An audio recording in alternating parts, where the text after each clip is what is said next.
Hello and welcome to the Quibber channel. I am Jason, your host. Just wanted to do an add-on video to what I've just done. First of all, I wanted to talk about universal credit. Universal credit is something the government came up with, like I said, to combine all of the legacy benefits into one. Now, in theory, it was supposed to be a good thing, but in practice, nearly every person who moves from the legacy benefits to universal credit loses out. Now, I won't give you exact figures for me, but if I was to move on to universal credit, I would lose out by £200 to start with, and then I would lose out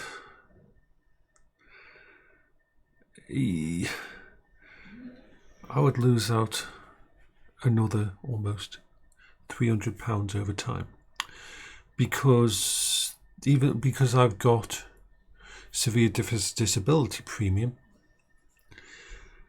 They do a transitional thing where they'll give you to weekly almost, and then it'll drop down. So that's the first problem. So my money will go down by £200, £300, depending on the exact amount at the time. And when they switch you onto universal credit, your last payment of your legacy benefits, there will be, then remember, I get paid weekly or bi-weekly, then there will be a 3-week gap where you will get no money before the universal credit kicks in. So that's a problem as well. I pay a lot of my bills weekly and budget for everything weekly, and that I have to. So that's an issue. So universal credit, this is where a lot of the people who are having problems, cost of living crisis, you'll hear most of them are on universal credit. Universal credit was supposed to be a system that made things more efficient and that, but what the governments end up using it as is a way to reduce the amount of money they pay out. People on disability, remember, you see all the stuff that I've got, all the technology in that was paid for over years. And a lot of it came from stuff my mum got for us and that. And recompense for stuff that went down.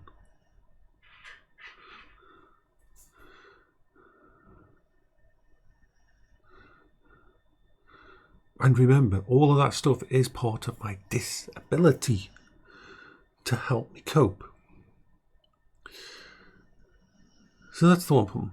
Now you're probably wondering, why have I done these videos? Because yes, I've put myself in the firing range for those kind of the people that harass me and that again. Because this isn't just for me.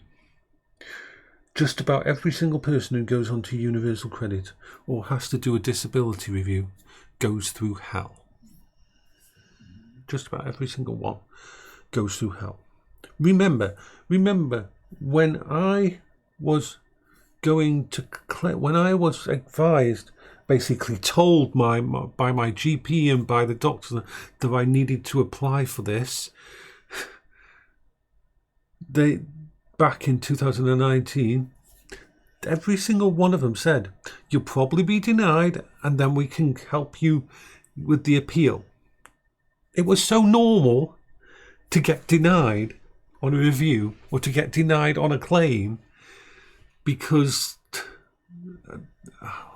what was it? Let me check on something for you. Okay, the shocking numbers is this.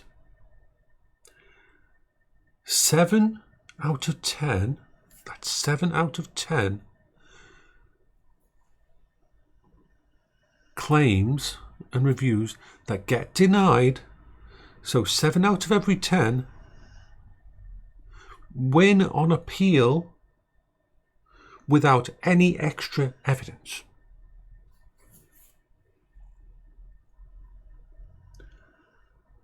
that keeps disabled people up at night. Because like I said in my last video, if you do get denied, then everything falls down and you have to redo everything.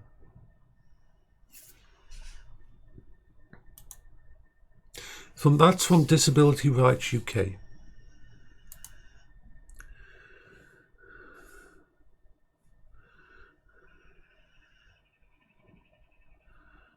Yeah. The claim by the DWP that they lose 70% of PIP appeals, mainly because the claimant produces new evidence that their hearing has been proved to be untrue. According to the DWP's own statistics, 59% of appeals are won by the claimant because the tribunal reaches a different conclusion based on the same facts. With new evidence, written evidence, only making a difference of 1%.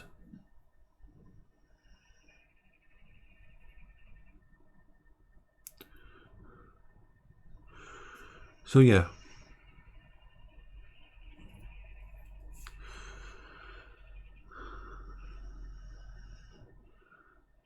Remember, the companies that the government hire, and they give them multi-billion and million-dollar contracts to review disabled people, are being hired to reduce the amount of people claiming, especially in an election year. Whereas the appeal in front of a tribunal with people who will ask the right questions and will be experts in disabilities, they are not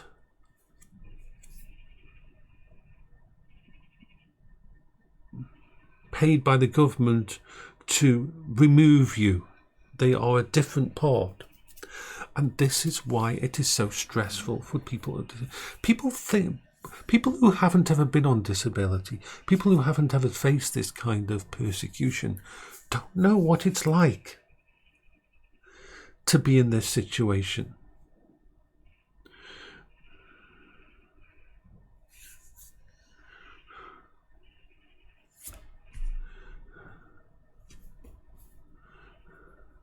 Yeah.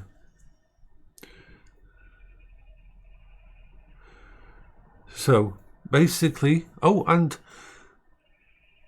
we've got the figures here. But this one, yeah. So, and this report that is by Disability Rights UK, and it's been an investigation that was done by a recently parliamentary question.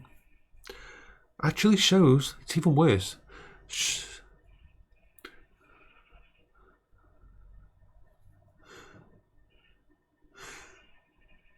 91% of cases, the claimant won the appeal without any new evidence being thingy, which meant that they had enough evidence, that because of the political bias of the companies, because of the political bias of the review people, it got denied.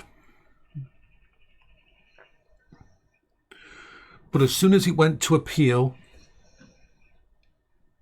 but the problem with that is that claimant's life has been upended. That disabled person's life has been torn apart. That claimant has had to leave their home and go to an appeal, and has had to wait for there to be an appeal, which could take months for an appeal to go through, and a tribunal where they're up in the air and their money might be completely stopped, and that. That's what it's like to be on a disabled benefits.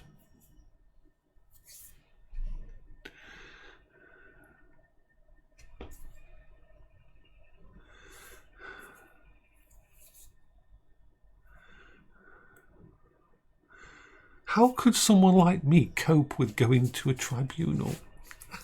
How the frick would someone like me And I'm not the worst. I'm not the worst. I always say this. I'm not the worst off. I'm not the most disabled person. I'm not the special or anyway. I'm just dealing with my own shit. But how the frick would someone like me deal with a tribunal? And people wonder. People who say that, oh, you've got it easy, you don't have to do anything for this. These benefits are not an easy ride. Benefits are not an easy ride. Have never been an easy ride for the people who actually need to be on them. They are something that just raises you up from barely surviving to actually being able to live.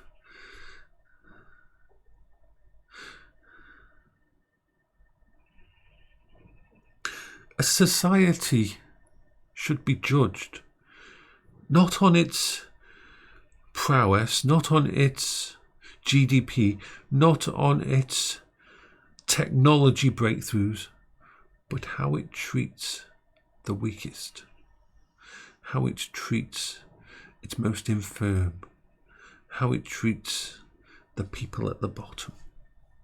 That's the true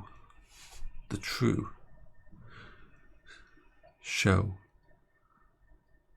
of a society.